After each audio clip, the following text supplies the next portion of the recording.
Assalamualaikum warahmatullahi wabarakatuh. Perkenalkan, nama saya Faisal Rizal Zainal.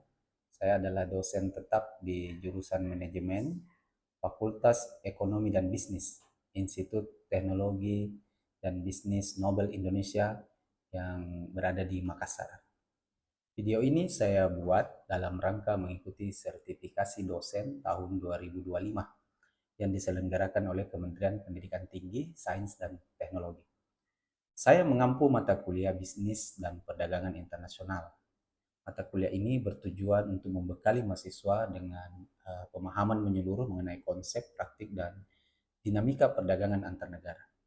Materi yang saya ajarkan itu meliputi teori keunggulan absolut, keunggulan komparatif, dan keunggulan kompetitif, serta mekanisme ekspor-impor, juga pengaruh kebijakan moneter dan fiskal, dan peran nilai tukar terhadap perdagangan global. Mahasiswa juga akan mempelajari peran lembaga-lembaga internasional seperti WTO, IMF, dan World Bank. Bagaimana mereka mengatur sistem perdagangan dunia. Setelah mengikuti mata kuliah ini, mahasiswa diharapkan mampu menganalisis peluang bisnis di dunia perdagangan internasional, memahami risiko dan hambatan ekspor-impor, mengaitkan kebijakan ekonomi makro dengan daya saing nasional, serta menyusun strategi bisnis global yang relevan dan adaptif terhadap pasar dunia. Saya mengikuti proses sertifikasi dosen ini sebagai bentuk komitmen profesional dalam meningkatkan kualitas pembelajaran dan insya Allah mencetak lulusan yang siap bersaing di tingkat nasional maupun internasional. Terima kasih untuk perhatian dan kesempatannya. Assalamualaikum warahmatullahi wabarakatuh. Bismillahirrahmanirrahim. Assalamualaikum warahmatullahi wabarakatuh. Waalaikumsalam warahmatullahi wabarakatuh. Oke, thank you guys. Sudah kita sama-sama hari ini. Kita mau belajar lanjutan sebelumnya, yaitu keunggulan komparatif di perdagangan internasional. Sudah makan sarapan? Sudah. Makan logistiknya. Oke guys, kan kemarin itu keunggulan absolut sudah. Keunggulan komparatif, mengapa sebuah negara itu dengan sistem ini bisa membuat banyak negara di dunia ini itu menjadi, karena ternyata dengan konsep keunggulan komparatif, salah satu konsep perdagangan di dunia internasional, membuat negara yakin, oh ternyata kita bisa sama-sama untung. Sebelumnya? Ya, silakan. Mengapa satu negara tetap bisa memperoleh keuntungan dari perdagangan meskipun tidak memiliki keunggulan absolut? Ya, bagus sekali. Makanya ini kita akan jelaskan ini konsep komparatif. Kan keunggulan absolut itu intinya adalah negara mana yang bisa produksi paling produktif dan efisien. Spesialisasi lah. Ya, kalau dia bisa bikin, oh ya dia bisa bikin motor, dia bisa bikin mobil ini dan sebagainya dan sebagainya. Tapi bagaimana dengan negara lain? Negara lain juga walaupun tidak terspesialisasi, tapi ingat, ini konsep keunggulan komparatif. Nah, ini kita masuk ke keunggulan komparatif adalah berapa biaya opportunity cost yang bisa hilang kalau jadi misalnya yes, produksi satu hari itu, ini misal ya, dia bisa produksi 10 mobil. Satu hari itu 15 kopi, 15 kilo kopi. Atau bisa Jepang juga yang kalau Jepang mau saya produksi kopi juga dan saya produksi mobil juga. Kalau dia gunakan sumber dayanya dan memproduksi, bisa-bisa yang tadinya dia bisa produksi 10 turun menjadi 6 atau 5. Contohnya ini Cristiano Ronaldo deh. Toh, dia kan mahal ini dibayar kalau dia bermain bola. Lalu antar anaknya ke sekolah. Dia bilang, bisa antar anakmu ke sekolah? Ya pasti saya bisa. Tapi kalau saya antar anakku ke sekolah, saya akan kehilangan gajiku misalnya satu. Ya mending saya suruh orang nih antar anakku ke sekolah. Nah, saya tetap dengan ini karena kalau saya lakukan itu, waktuku, biaya opportunity cost-nya hilang. Caranya berpikir sebuah negara bahwa oke lah mungkin kami tidak punya keunggulan teknologi dan sebagainya. Tapi ingat, kalau kami yang produksi, biaya opportunity cost-nya lebih rendah karena kami eh, banyak penduduknya, misalnya Indonesia itu kan banyak tenaga kerja gitu, nya jauh lebih murah, padahal barangnya sama. Ini mungkin kau agak-agak bingung ini, nak, tapi saya jelaskan lebih bagus. Oke, kenapa ada, nah ini.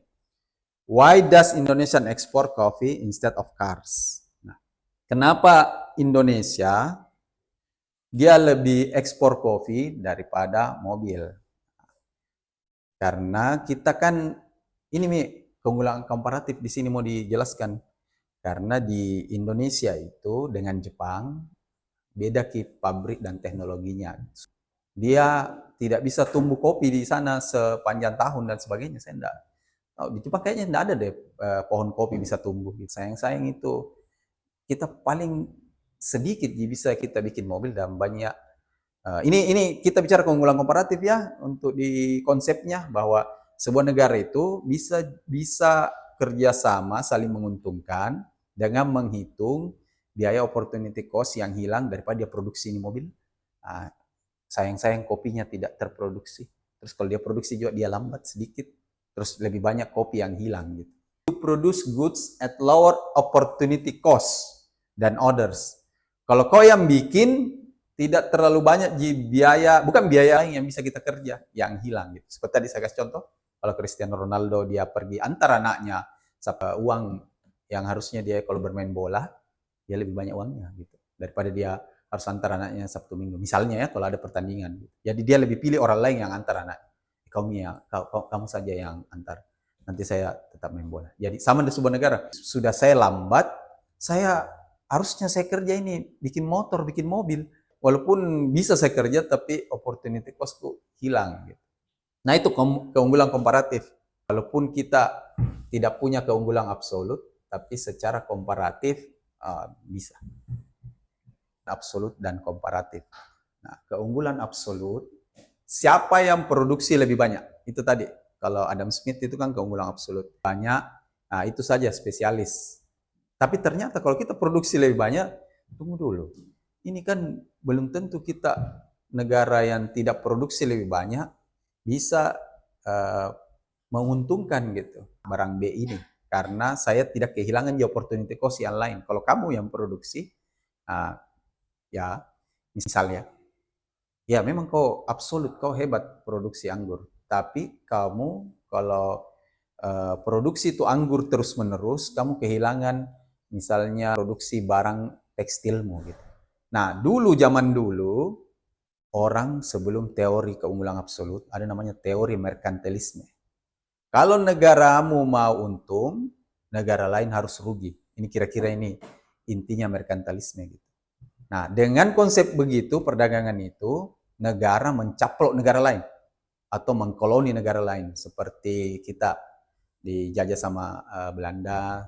Itu karena pemikirannya adalah, kalau saya, negaraku mau untung, mau memperluas pasar, negara lain harus saya taklukkan. Adam Smith, dia bilang, sebaiknya sebuah negara itu saling produksi spesialisnya saja. Itu negara bisa dapat keuntungan masing-masing. Ternyata itu ada masalahnya juga. Sebentar saya jelas, Budi. Ini kan yang selalu kita lihat contoh-contoh di buku SD, Ani dan Budi. Tidak tahu ada nama lain kah itu? Budi, ini Ani dan Budi ini ya terlalu lampau banget gitu. Oke, misalnya Ani satu jam bisa mengetik 10 lembar A4 ya. Jadi misalnya kamu tugas kelompok nih, ketik. Terus dia bisa desain 5 slide 1 jam gitu. Jadi ini dia dua pilihannya ini. Kalau dia ambil itu 1 jamnya untuk mengetik, dia bisa hasilkan 10 page. Nah, kalau Budi beda. Budi kalau dia ambil 1 jamnya untuk mengetik, dia cuma hasilkan 6. Terus kalau dia mendesain, dia akan menghasilkan 1 jam itu 6 desain. Itu hilang. Karena kan 1 jam tidak bisa kau bagi 2 dirimu kan. Jadi itu pilihanmu itu, opportunity cost-mu. Gitu. Cost-nya Ani kalau dia mengetik, dan Budi kalau dia mendesain. Jadi sama sebuah negara. Kok nggak bisa, misalnya ini kita bicara ini kayak sederhanakan ya. Dengan sumber dayamu atau dengan waktumu, kau nggak bisa produksi dengan mesin-mesinmu, kau nggak bisa produksi dua barang, kau cuma bisa pilih satu barang. Jadi kau gitu atau lebih efisien. Jadi agak ngerti. Satu jam kan sama ini. Budi satu jamnya daripada saya mendesain itu harganya 100.000 gitu. Terus kalau kau mengetik harganya cuma 1.000. Terus sekarang kau tiba-tiba menghitung, tunggu dulu.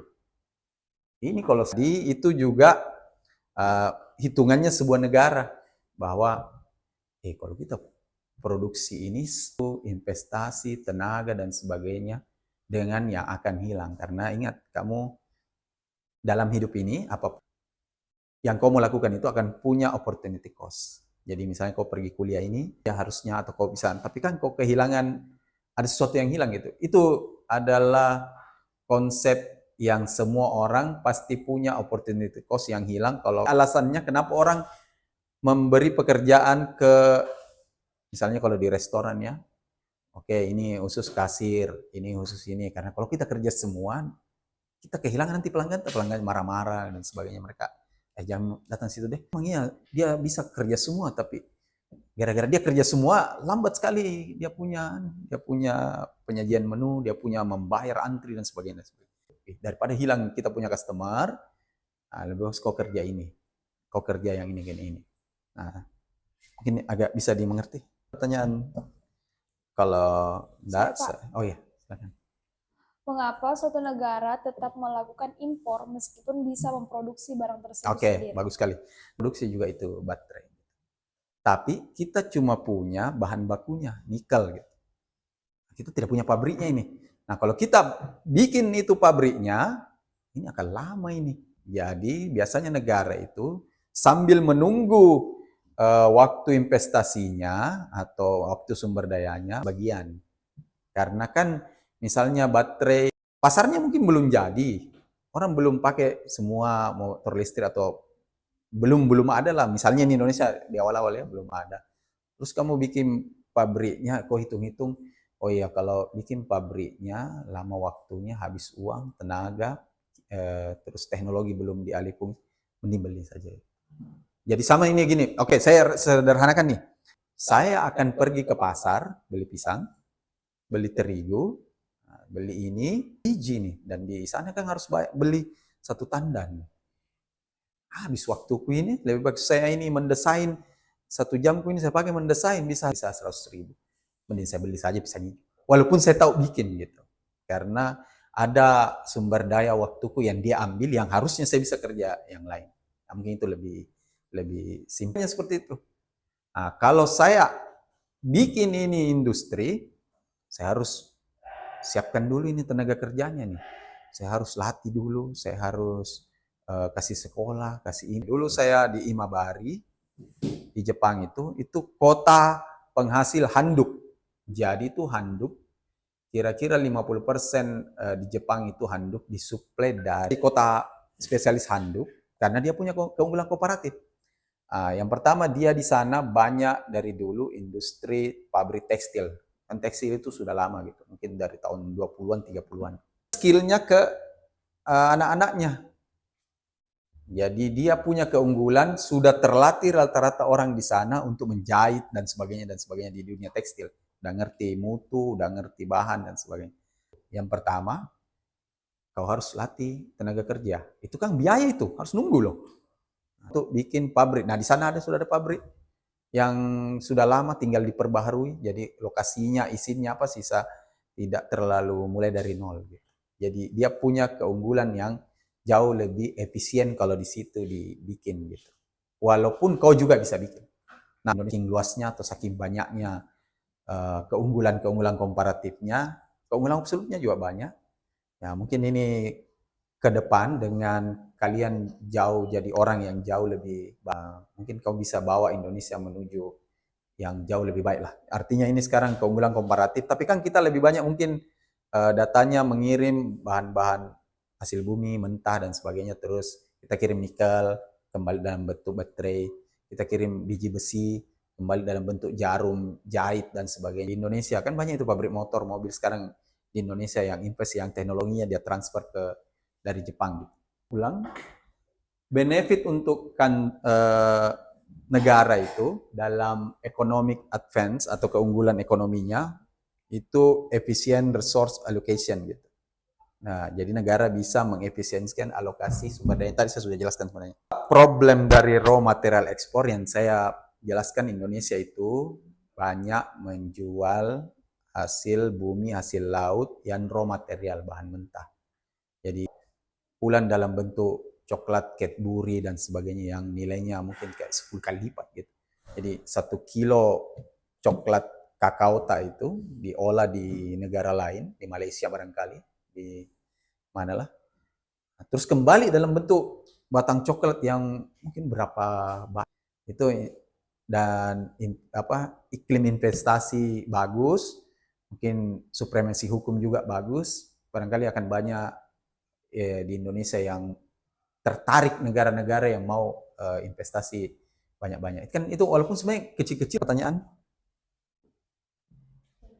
Adam Smith itu karena dia menolak merkantilisme. Merkantilisme tadi saya bilang, negara mau untung, negara lain harus rugi. Siapa yang kuat, dia yang paling bagus. Jadi kalau diperkuat pasukan militer, taklukkan sebuah negara, sumber dayanya bisa diambil. Tadinya dia pakaiannya modelnya begini, oke, misalnya Inggris ini menjajah India. Saya mau kau berpakaian yang seperti orang Inggris pakaiannya. Terus saya mau kau berbahasa Inggris. Kami ajarkan semua bahasa Inggris. Terus ini kan untuk memperluas pasar sebuah negara gitu. Ini revolusi industri di Inggris memproduksi terus tekstil, kan sudah pakai mesin. Terus di mana mau dijualin tekstilnya? Taklukkan sebuah negara. Baru kita jual sama mereka. Wajib. Kan kami akan jadikan kamu pemerintah. Kalau saya taklukkan ini sebuah negara, saya pilih presidennya, saya pilih semua kementerian menteri-menterinya, pegawai negerinya, kau wajib beli seragamnya atau tekstilnya dari Inggris. Itu kira-kira pemikirannya merkantilisme gitu. Dan itu ternyata kosnya besar karena kemanusiaannya, kos untuk membiayai perang itu besar loh. Nah, akhirnya muncul ini, Adam Smith bilang bahwa lebih bagus negara itu spesialisasi. Negara 2 musim itu punya masing-masing keunggulan absolut. Negara 4 musim, ya kalau musim salju, pertaniannya tidak mungkin tumbuh ya, atau perikanannya dan sebagainya. Ya sudah, negara lain saja yang produksi. Tidak usah harus caplok. Nah, juga bagaimana kalau negara itu bisa semua produksi. Nah, ini makanya ada Ricardo Solution, keunggulan komparatif. Ini 16, 17. Tapi begitu diperkenalkan ini begitu lama itu sejarah baru bisa diterima menjadi sebuah konsep perdagangan internasional diterima. Nah, comparative advance allow all country to benefit from trade. Semua orang bisa untung dengan comparative advance. Daripada kau yang tadi saya bilang, daripada kamu yang unggul dalam keunggulan absolut. Tapi kalau negara kami yang bikin jauh lebih murah. Makanya itu iPhone, apalagi tab, teknologi-teknologi pergi semua ke Cina. Karena kalau di Cina dibikin itu jauh lebih efisien gitu. Ya. Tapi kamu enggak tahu bikin ya, makanya ajari kami supaya kami bikin, karena kamu WMR-nya 30 juta, kami WMR-nya 5 juta. Itu saja sudah cost produksi yang sangat rendah gitu. Seperti itu kira. Silakan kalau ada bertanya. Kalau tidak, berarti saya anggap kita sudah ada di, atau apa ya? Apa yang kau dapat? Oke, apa? Pertanyaan saya, Pak, bagaimana keunggulan komparatif dapat meningkatkan efisiensi dan pertumbuhan ekonomi suatu negara? Oke, itu tadi saya jelaskan di awal bahwa keunggulan komparatif itu menghitung biaya opportunity cost yang hilang bila kau memproduksi sebuah barang. Kalau biaya yang hilang itu lebih efisien, pasti kau akan lebih pilih produksi barang ini. Kalau kau bisa hitung ya. Nah, untuk lebih banyak kau produksi dan efisien, pasti negara lain juga mau ambil barangmu gitu. Ya, dapat saya yang produksi itu. Sudah saya beli. Nah, itu perdagangan antar negara itu membuat kita akan naik pertumbuhan ekonomi. Jadi, kenapa? Karena kan kalau kamu kirim barang ke Jepang, nah, perusahaan swasta itu kan isinya orang-orang Indonesia kebanyakan. Terus, kalau dia kirim barang, kopi lah atau kakao. Kan yang datang ini uang. Nah, uang datang masuk ke perusahaan swasta itu. Nah, perusahaan swasta itu setelah dapat uang, apa yang dia bikin? Uang ini dia investasi untuk beli mesin. Nah, kalau dia investasi, beli mesin atau buka cabang, dia akan butuh lagi tenaga kerja. Jadi dia akan buka lagi lapangan kerja. Nah, karena dia harus produksinya naik. Misalnya lagi nih 100 ton, kami masih mau ini beli misalnya kopi atau kakao mau gitu. Karena ternyata di sini setiap pagi orang bertambah yang mau minum kopi dengan minum coklat. Atau ini musim dingin nih.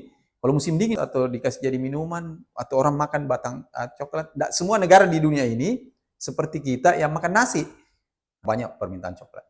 Nah, kalau uangnya dikirim ke Indonesia, itu uangnya pegawai-pegawai itu dia bilang, oke, anak ini nak kau pakai pergi sekolah di Nobel, oh ini pakai beli laptop. Jadi pertumbuhan ekonomi naik kan? Dibanding uangnya hanya dalam negeri. Kalau mamamu bapakmu itu tabungannya terus diambil, yang terputar-putar sama kamu, itu pertumbuhan ekonomi tidak terlalu naik. Tapi kalau uang dari luar datang, dan ini kau usaha, ini hasil usahamu, ini hasil gajimu. Oke, ada yang bisa kamu tangkap? Apa yang kau bisa tangkap ini setelah kita menjelaskan ini? Keunggulan yang menghususkan biaya opportunity cost yang paling rendah yang dikorbankan gitu. Kalau kita produksi sebuah barang. Ingat tadi kau mutlak nih. Tapi ingat, ada opportunity cost. Tadi saya jelaskan. Opportunity cost 1 jammu itu hanya boleh pilih satu yang kau bisa bikin. Jadi kelompok. Kamu bisa bilang, lebih bagus kau kerja misalnya yang ini. Nanti saya yang kerja yang ini. Karena kalau saya yang kerja ini, aduh banyaknya yang hilang yang ini. Di sini dulu perjumpaan kita. Misalnya nanti kita ketemu lagi minggu depan di keunggulan kompetitif. Jadi ini agak berbeda nih keunggulan kompetitif. Nah, kasih contoh nyata ya. Kalau kita produksi, tadi saya bilang Indonesia kirim kopi ke Jepang atau ke Amerika gitu. Terus dia bikin Starbucks, nah ini keunggulan kompetitif ini. Karena kalau kopi saja dibikin, dijual, kan murah bahan baku. Terus dia akan kasih rasa, kasih model bisnis dan sebagainya dan sebagainya. Nah, itu keunggulan kompetitif. Nah, Indonesia kalau mau maju juga harus berpikir keunggulan kompetitif, memberi nilai tambah ke sebuah produk yang dianggap ini murah tapi dengan nilai tambah barang menjadi Starbucks itu hal yang berbeda gitu. Nanti kita pelajari itu. Terima kasih. Assalamualaikum warahmatullahi wabarakatuh. Waalaikumsalam warahmatullahi wabarakatuh. Oke, thank you guys. Thanks.